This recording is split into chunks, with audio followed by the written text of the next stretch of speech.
Well, hey there, everybody. Good morning. Good morning. Happy Monday. LinkedIn Live Monday. Nancy Fox of Fractional Connections. I'm so happy to be with you today. I'm going to be watching on LinkedIn. So if you are with me, I would love to have you let me know that you're there. Sometimes it takes a few minutes for the video to kick in over onto LinkedIn. Okay, so today I've got a great topic to share with you. Today we're going to be talking about discovery calls, and I'm very excited because this is going to be for anybody this is for you if you are a fractional executive, if you are a consultant, if you are a service provider, professional service provider, and your offer is a service offer, if it's a higher ticket offer, if it's a lower ticket offer, discovery calls are not going to be as important or relevant for you. But if you are offering a higher ticket offer or a longer term engagement, then this is going to be ideal for you. So if you're with me on LinkedIn, would you give me a shout so I can see that you're here? Because I'm streaming this over StreamYard, and it does take a few minutes. So do let me know. I'd love to hear from you if you're here with me. Just give me a wave, give me some love. Anyway, so to continue on, I want to just talk to you today about the whole premise of discovery calls. Discovery calls are a really important skill to learn in the sales process, but nobody ever gives us lessons in how to have a discovery call. They tell us we should have them. They tell us what the purpose is. They tell us a lot about what we want to accomplish out of a discovery call, but the exact process for having a discovery call and having to win more discovery calls and to have them work well and to convert, not so much. So I want to talk to you today about a system that I developed over years, because certainly it was a part of the process right from the get-go when I started my coaching and consulting business, but it was a really long process to learn the skill of doing it well and having the conversions going up and having even discovery calls that weren't resulting in clients turn into actually opportunities down the road. And it's really available. Hi, Shuvik. Great. Thank you for telling me that you're here. Hi, Mirna. Welcome. So I want to talk to you. I have a system for you that I want to share with you today, but I really want to tell you that this is about, first of all, the most important thing to recognize about discovery calls is, let's talk about what the purpose is. The purpose of a discovery call is for you to identify if there is a fit with your candidate, if you match with your candidate, if you're a good fit together. Hello, Michigan. Welcome. So if it's a good fit, that's number one. You really want to know right from the get-go whether the person that you're speaking with or whether the people that you're speaking with are a good match for you and your business. And the second thing is you really want to develop a relationship. No matter what happens, you really want to develop a relationship with that person or with those people, regardless. You also, another really important objective of the discovery call is qualifying and disqualifying. Hey, Ashley, welcome. So you really want to make sure that you understand the purpose of a discovery call. Most people go into discovery calls thinking it's about winning the client. And of course, we all want more conversions out of our discovery calls. But for me, I really have learned that the best way to go into a discovery call is curiosity. It's really about, if you start with curiosity and you don't go in with expectations and a desire to convince, you're going to have greater results, and relationships will continue and opportunities will open up not only in the short term, but down the road as well. So let me also share with you, when your candidates come onto a discovery call, they may be entering a discovery call for numbers of reasons. They might just want to explore and they're curious. They're just sort of kicking tires. They're sort of curious about the topic. They might come onto a discovery call because they do have a really specific pain point and they want knowledge from you. They have a problem that they really want solved and they want to get answers from you. And another reason is they might want to actually learn about the possibility of working with you. So there are a lot of different reasons why people will come onto the discovery call with you. That is why when my discovery calls are booked, I have automatically an attached questionnaire that goes with the discovery call booking that asks people a few basic questions to qualify and disqualify them. Now, if they are disqualified by their answers, it doesn't mean I won't speak with them. It just means that I'm very clear when they come onto the call with me that I'm not going to assume that they're looking to work with me or buy from me or any of that. I'm looking to find out just what their issues are, what their problems are, to establish a higher level of affinity. That is really what we're looking to do.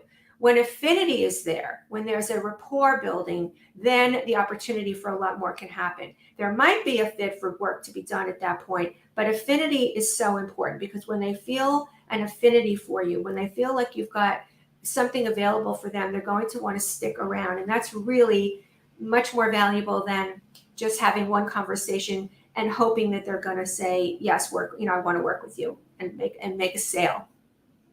So that's a mindset shift. And you have to really train your brain to, I just read somebody talking about going for no. So in other words, somebody did a post today about going for no. And sometimes I can really understand why that makes sense, right? Good morning. Hi, Josh. Welcome. So going for no means not trying for the yes and going into convincing mode. All right, so here's my 5-step process. Oh, by the way, I want to talk about the main reasons that people may disqualify you or not want to, they may give you reasons at the end of the discovery call. There might be one of 4 or 5 reasons that are very, very common, just so you know that these are the most common reasons why people won't move forward with you in a discovery call. It could be money, although most people assume that it's the price or the money that's in the way as the only reason or the main reason. And I'm here to tell you that 90% of the time, it's not the money. It might be the money, but 90% of the time it isn't the money. It could be a time factor. And what I mean by time is that they're not willing to invest the time in what it's going to take to actually get a result that they want or to alleviate a problem, or the timing of their conversation with you might be not immediate. And I'm going to talk to you a little bit about how you discover that in the discovery call. So their timing might not be immediate, and it might be that they need more time to get to know you. So time can have a few different branches of relevance as it relates to the discovery call. The third issue is they might want to they might give you the reason that they need to defer the decision. And that could be because they're actually working with somebody else on the very same problem right now. And they haven't revealed that to you in the application for the discovery call. And so that might be there. They might be working on a certification or a course that they're already in. A lot of things can happen where they need to defer the decision. It might not be in their budget right now. It might be for next year or in the next 6 months. So timing factors could be in the mix for them. And they often will tell you that it's a timing issue until way later in the call. They may say, I'll think about it. And I'll think about it is usually a defense mechanism, which has other meanings, but they'll say, I need to think about it as they want to validate why they want to push the decision off. It has become this accepted, I need to think about it. I never make a decision right off the bat. I need time to think about it is usually a very common response. And the last one is, they may want to be trying to solve it themselves and save the money. So that might be under the money piece of it, but they have never really, that's not revealed initially off the bat. So that won't be a reason that they are going to give you, but it's in the background somewhere. It might be in their minds. So in that kind of a situation, when that's there for them, they very often are trying to get a lot of information, free information from you during the discovery call, so that and then thinking that they can implement it themselves. A very high percentage of the time, even if you give them very relevant, and even if you give them detailed information and strategies, which I'm going to talk about in a minute, they usually can't or won't implement it themselves. They may think they will, but they never really do. And if they do, they don't ever do a good enough job or as good a job as if you were working with them. If they were able to do it by themselves, they would have done it already. But here's my 5-step process that I employ every time I get on a discovery call. Now, I want you to know that it's not like a formula and I check these things off as I go, but I make sure that I cover all of them in the time that I have with it in a discovery call. My discovery calls are usually 45 minutes to an hour, which is what it generally takes to accomplish all the things that I want to share with you. And people ask me, well, how many discovery calls should you have? It's a great question. For a higher level relationship and for a higher level assignment and for an ongoing engagement, one discovery call, it's possible that people might be ready, willing, and able, and ready to go, and because they've been following you or been watching you or they've heard about you or they've gotten a recommendation, they might be ready to go in one conversation. In my experience, I would say about 30 to 40% of the people are ready to go right away. But then the balance of the people need maybe one or more conversations. And I'm going to share with you how you know if the future conversation is really serious or if they're just pushing the decision off.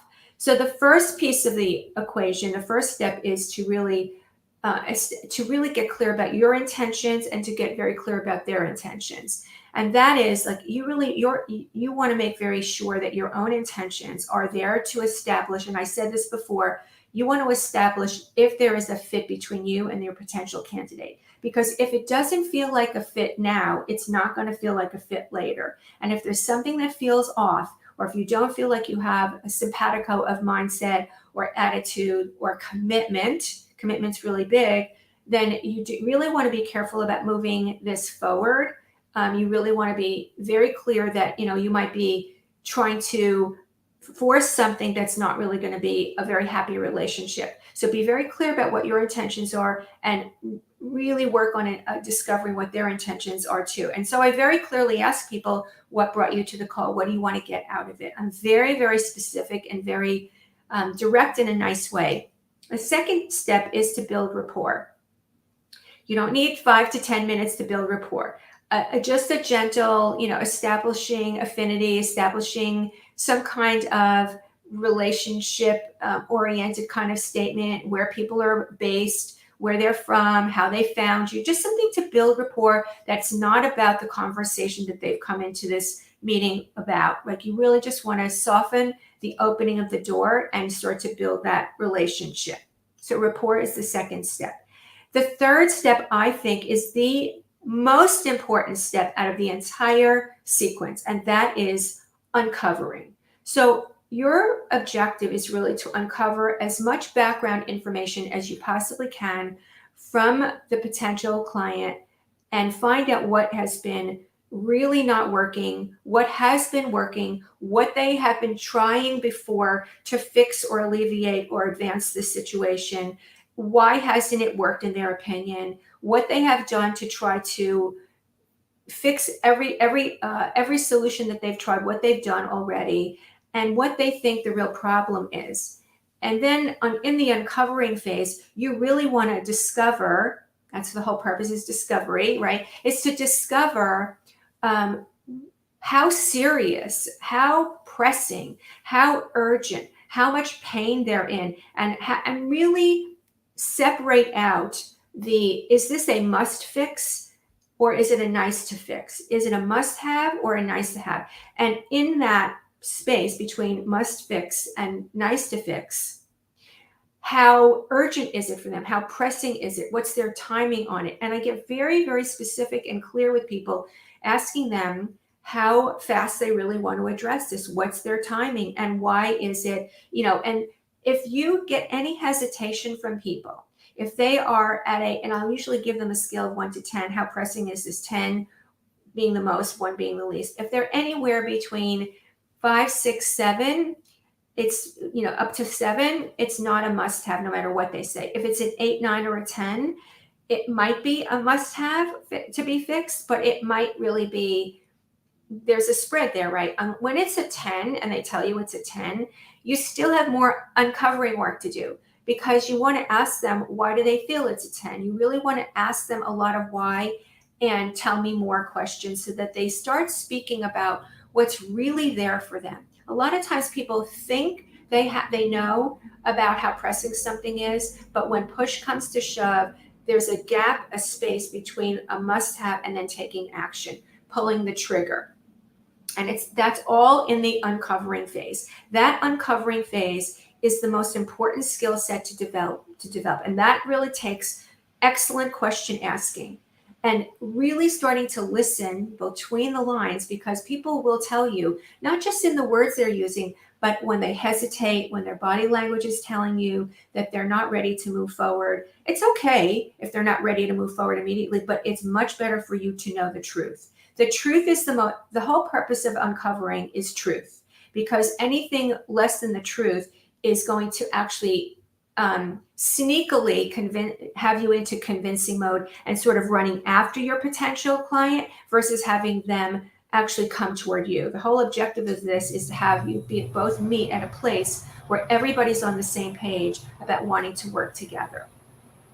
So in the uncovering phase, you're going to be uncovering some problems and things that, and you're going to be uncovering all of these things. And then the next step is to demonstrate to people that you have the exact solution that they're looking for.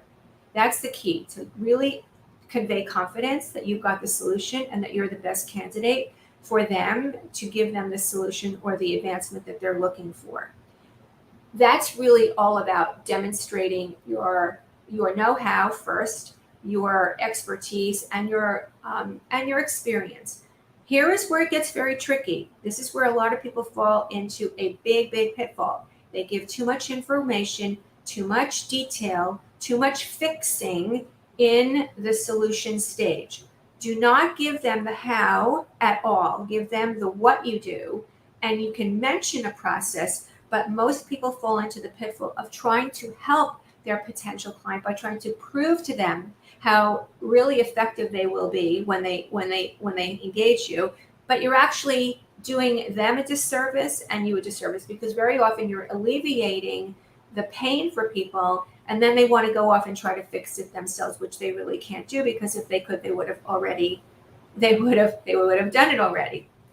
So you really want to make sure that you are not giving too much away. I just had a conversation with somebody last week who knew in the middle of the discovery call that he was giving too much away. We've all fallen into that pitfall, but you don't have to do that. Just put a little reminder to yourself is to give the what and not the how, to give a smattering of the solution, but not give the solution away, because that is what they're going to need to engage you for.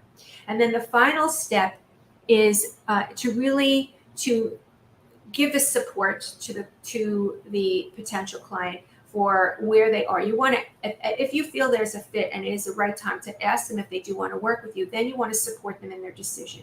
If they say they need to think about it, that means that they have not come to the determination that they're ready to work with you. It's perfectly okay to ask people what's missing for them that they really need to think about, and to do it in a very non-salesy way, to just give you feedback and information, and also invite people to keep the conversation going. Maybe have a follow-up call, schedule a follow-up call to keep the conversation going if they need time to deliberate.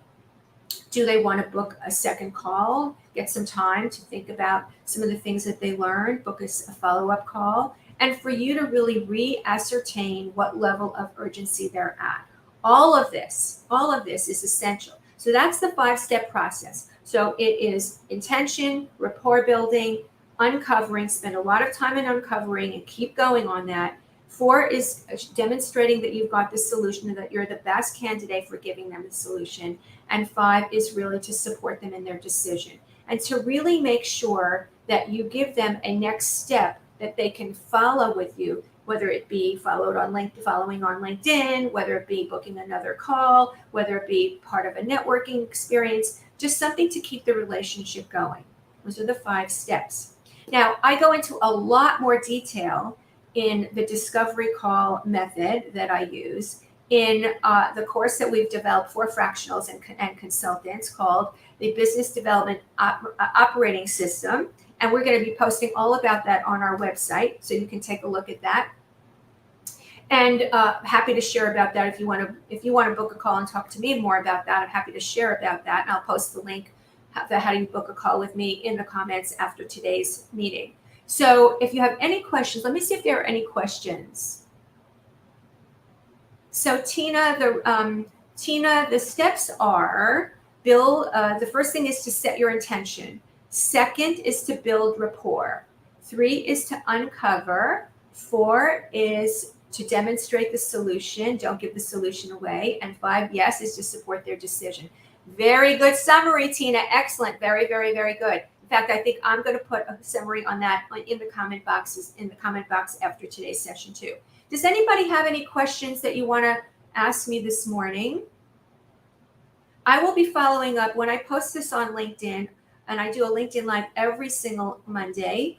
I will be posting the video on my LinkedIn page at Nancy Fox on LinkedIn, which is Nancy Fox Fractional. You can find me there.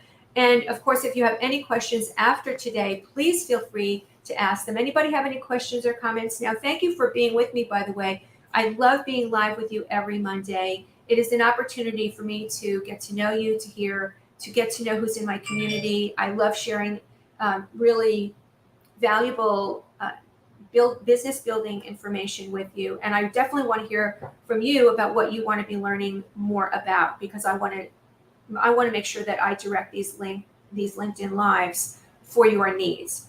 If you have not been following me yet, please follow me on LinkedIn, or if you have not connected with me, please link with me.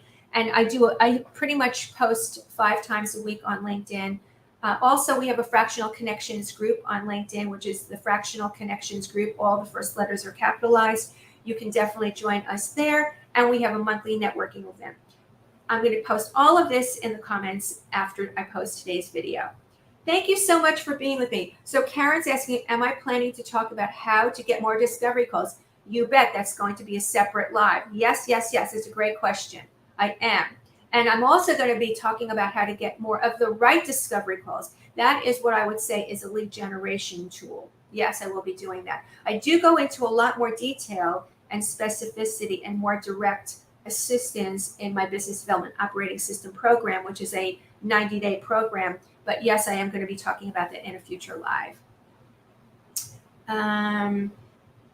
Thank you, Tina, for being here. And thank you, everybody. Thank you, Ashley. It's been great to be with you. I'm going to sign off. I really make it an intention to keep this at around 20 minutes, no more. Have a fantastic Monday, everybody. And I will see you next week.